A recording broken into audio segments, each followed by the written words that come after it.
ಹಾವೇರಿ ಜಿಲ್ಲೆಯ ಹಾನಗಲ್ ತಾಲೂಕು ಕೇಂದ್ರದ ಬಸ್ ನಿಲ್ದಾಣದ ಸ್ಥಿತಿ ಪ್ರತಿನಿತ್ಯ ಶಾಲಾ ಕಾಲೇಜುಗಳಿಗೆ ತೆರಳಬೇಕಾದ ವಿದ್ಯಾರ್ಥಿಗಳು ಬಸ್ಗಾಗಿ ಗಂಟೆಗಟ್ಟಲೆ ಕಾಯುವಂತಾಗಿದೆ. ಹಾನಗಲ್ನಿಂದ ಆರೆಗಪ್ಪ, ಹಿರೇಕಣಿಗೆ, ಮಂತಿಗೆ ಹಾಗೂ ಕೋಡಿಕೊಪ್ಪ ಮಾರ್ಗದ ಬಸ್ಗಳು ಕಳೆದ 2 ತಿಂಗಳಿನಿಂದ ಕಟ್ಟುನಿಟ್ಟಾಗಿ ಸಮಯ ಪಾಲನೆ ಮಾಡುತ್ತಿಲ್ಲ. ಶಕ್ತಿ ಯೋಜನೆಯಿಂದಾಗಿ ಬಸ್ಗಳಲ್ಲಿ ವಿಪರೀತ ರಶ್ ಇರುತ್ತಿದ್ದು ವಿದ್ಯಾರ್ಥಿಗಳಿಗೆ ಹತ್ತಲು ಜಾಗ ಸಿಗದೆ ಪರದಾಡುವಂತಾಗಿದೆ.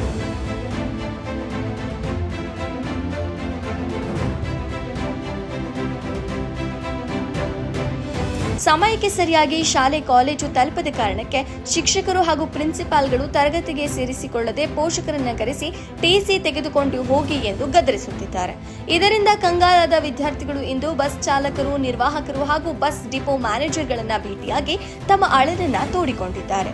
ಇಲಾಖೆಯಲ್ಲಿ ಬಸ್ಗಳು ತೀರಾ ಹಳೆಯದಾಗಿದ್ದು ತಕ್ಷಣವೇ ಹೊಸ ಬಸ್ಗಳನ್ನ ರಸ್ತೆಗೆ ಇಳಿಸಬೇಕು ಮತ್ತು ಕೊರತೆ ಇರುವ ಚಾಲಕ ನಿರ್ವಾಹಕರನ್ನ ನೇಮಿಸಬೇಕು ಎಂದು ಒತ್ತಾಯಿಸಿದ್ದಾರೆ. ಏನಿಲ್ಲ, ನಮ್ದು ಬೆಳಿಗ್ಗೆ ಬಸ್ ಬರೋದು 9 ಅಂದ್ರೆ 8:30 ಬರುತ್ತೆ ಸರ್. ಇಲ್ಲಿಂದ ಹೊರಡುತ್ತಾ ಇಲ್ಲಿ 9 ಗಂಟೆ ಆದ್ರೂ 9:30 ಎನಿ ಕಂಡೀಷನ್ ಇಲ್ಲಿ ಇರ್ಬೇಕು ಸರ್. ಕೋಡಿಕೊಪ್ಪ ಏನಾಗಿದೆ ಸರ್, 10:30ಗೆ 11 ಗಂಟೆಗೆ ಹೊರಗತ್ತೈತೆ ಬಸ್. ಅದೇ ಯಾಕೆ ಹೊರಗತ್ತೈತೆ ಅಂತ ನಾವು ಕೇಳಾಕ ಇದು ಮಾಡತ್ತೀವಿ ಅಷ್ಟೇ ಸರ್. ಇದು ಎಷ್ಟು ದಿವಸದಿಂದ ಆಗ್ತಿದೆ? ಇದು ಕಂಟಿನ್ಯೂ 1 ತಿಂಗಳು 2 ತಿಂಗಳಂತೂ ಆಗೈತೆ ಸರ್. ಮತ್ತೆ ಬೆಳಿಗ್ಗೆದಷ್ಟೇ ಅಲ್ಲ ಸರ್, ಮಧ್ಯಾಹ್ನದ್ದು ಹಂಗೆ 2:30 ಹೊರಡೋ ಬಸ್ 3 ಗಂಟೆ 4 ಗಂಟೆ ಹೊರಡತ್ತೈತಿ. ಅದನ್ನ ನಾವು ಹೇಳ್ಕೊಂತಾನ ಬಂದ್ವಿ, ಅವ್ರು ಕೇಳ್ತಾರ ಅಂತ ನಾವು ಹೇಳ್ಕೊಂತ ಬಂದ್ವಿ.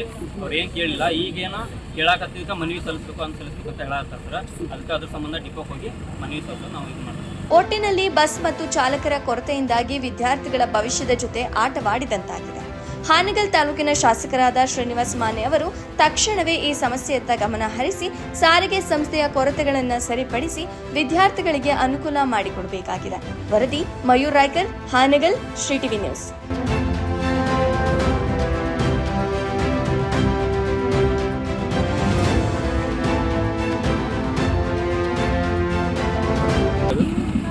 ತಿಂಗಳು 2 ತಿಂಗಳು ಆದ ಸರ್, ಕಂಟಿನ್ಯೂ ಆದ ಸರ್. ಸ್ಕೂಲ್ ಮಕ್ಕಳು 9:30 ಪ್ರೇಯರ್ ಇರ್ಬೇಕು ಸರ್. ಬಸ್ ಬರೋದು 10:30 11 ಗಂಟೆ ಆದ್ರೆ ಸ್ಟೂಡೆಂಟ್ಸ್ನ ಓದಿಸಿ ಸರ್ಸ್ ಹೊರಗಿರ್ತಾರೆ ಸರ್. ಮತ್ತೆ ಶನಿವಾರ ಬೆಳಿಗ್ಗೆ 7:30 ಬಸ್ ಬಿಡ್ಬೇಕು ಸರ್. ಅದನ್ನೂ ಬಸ್ ಬಿಡ್ತಿಲ್ಲ ಸರ್. ಫಸ್ಟಿಗೆ ಬಿಡ್ತಿದ್ರು ಸರ್. ಅದು ಯಾವುದೇ ಕಾರಣಕ್ಕೆ ನನಗೆ ಗೊತ್ತಿಲ್ಲ ಸರ್. ಬೆಳಿಗ್ಗೆ ಬಸ್ ಶನಿವಾರ 7:30 ಬರ್ಬೇಕು ಸರ್ ಊರಿಗೆ ಕೊಡ್ಕೊಡ್ಬೇಕು. ಎಷ್ಟು ಗಂಟೆ ಬರ್ತಾರೆ ಮೇಡಮ್ ಅವ್ರ ಇಲ್ಲಿಂದ ಬರೋದು? 8:30. ಏನ್ 5-6 ವರ್ಷದಿಂದ ಸರ ಕಂಟಿನ್ಯೂ ಎಷ್ಟು ಟೈಮ್ ಟು ಟೈಮ್ ಬಸ್ ಬರೋದು. ಇವಾಗ ಈ ತರ ಮಾಡತ್ತಾರ ಸರ್. ಪ್ರತಿಯೊಂದು ಬಸ್ ನಮ್ ಲೈನಿಗೆ ಬರೋದು. ಒಂದು ಆರ್ಎಫ್ ಬಸ್ ಐತಿ ಸರ್, ಮಂಕಿ ಬಸ್ ಐತಿ, ಕಾಮನಳ್ಳಿದ ಐತಿ, ಕೋಣಕೊಪ್ಪದ ಐತಿ ಸರ್. ಅರ್ಧ ತಾಸು 1 ತಾಸು ಮುಂಚೆ ಬಸ್ ಸ್ಟಾಪಿಗೆ ಬಂದು ಸ್ಟ್ಯಾಂಡ್ ಆಗಿರ್ತೈತಿ ಬಸ್. ನಮ್ದು ಯಾಕೆ ಆಗಿರಲ್ಲ? ನಮ್ದೇ ಸರ, ನಮ್ದೇ ಈಗ 2 ತಿಂಗಳಿಂದ ನಮ್ ಬಸ್ ಹಾಳಾಗೈತಿ, ನಮ್ ಬಸ್ ಅಲ್ಲಿ ಹೋಗೈತಿ ಇಲ್ಲಿ ಹೋಗೈತಿ ಇದನ್ನ ಹೇಳ್ಕೊಂತ ಬರ. ಏನ ಪ್ರಾಬ್ಲಮ್ ಕೇಳಿದ್ರೆ ಬರೀ ಗೊಡ್ಕೊಡಿ ಕೊಪ್ಪದ ಬಸ್ ಕೆಟ್ಟೈತಿ, ಡೀಸೆಲ್ ಏನೋ ಲೀಕ್ ಆಗೈತಿ, ಬರೀ ಇದನ್ನ ಹೇಳ್ಕೊಂತ ಲೀಕ್ ಆಗೈತಿ. ಏನು ಹೇಳಿಲ್ಲ ಸರ್. ನಾವ್ ಎಷ್ಟಂತ ಕೇಳ್ಬೇಕು ಸರ್? ಬರೀ ನಮ್ದು ಪ್ರೇಯರ್ ಲೇಟ್ ಆಗತ್ತಿ ಸರ್, ಹೊಡಿತಾರ ಸರ್, ಅಮೌಂಟ್ ಕಟ್ಬೇಕು ಅಂತಾರೆ. ಇದ್ರಾಗ ಬಂದವ ಸರ್ ನಾವು. ನೀವೇನ್ ಹೇಳ್ತೀರಿ ಅದಕ್ಕೆ ಸರ್ ನಾವ್ ಬೆಳಿಗ್ಗೆ ಹಾನಗಲ್ 9 ಗಂಟೆಗೆ ಇರ್ಬೇಕು ಸರ್ ಬಸ್. ಇದು ಬಿಟ್ರೆ ಏನಿಲ್ಲ ಸರ್ ನಮಗೆ. ಈಗ ಸ್ಟೂಡೆಂಟ್ಸ್ ಇಷ್ಟ ಜನ ನೋಡ್ತಾರ, ಇದು ಒಂದೇ ಕಾಲೇಜ್ನವ್ರಲ್ಲ, ಬೇರೆ ಬೇರೆ ಕಾಲೇಜ್ನವ್ರು ಇದಾರ. ಈಗ ಇವ್ರು ಹೋದ್ರೆ ಇವ್ರು ಕರ್ಕೊಳಲ್ಲ, ಅವ್ರ ಪ್ರಿನ್ಸಿಪಲ್ ಕರ್ಕೊಳಲ್ಲ, ಹೊರಗೆ ನಿಲ್ಲಿಸ್ತಾರ. ಈಗ ಇಂಥವ್ರು ಏನ್ ಮಾಡ್ಬೇಕು ಸರ? ಎಕ್ಸಾಮ್ ಟೈಮ್ ಈಗ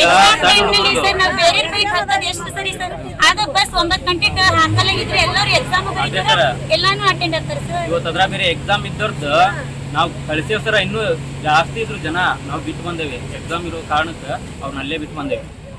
ಶಾಸಕರಿಗೆ ಒಂದು ಮನವಿ ಕೊಡ್ರಿ, ಅದೇ ಒಂದು ಮನವಿ ಕೊಡ್ರಿ, ನಿಮ್ಗೆ ಏನು ಸಮಸ್ಯೆಗಳು ಕೇಳ್ಕೊಡ್ರಿ. ಅದೇ ಸರ್, ಈಗ ಕಂಟ್ರೋಲ್ ನಾವು ಕೇಳೇವಿ.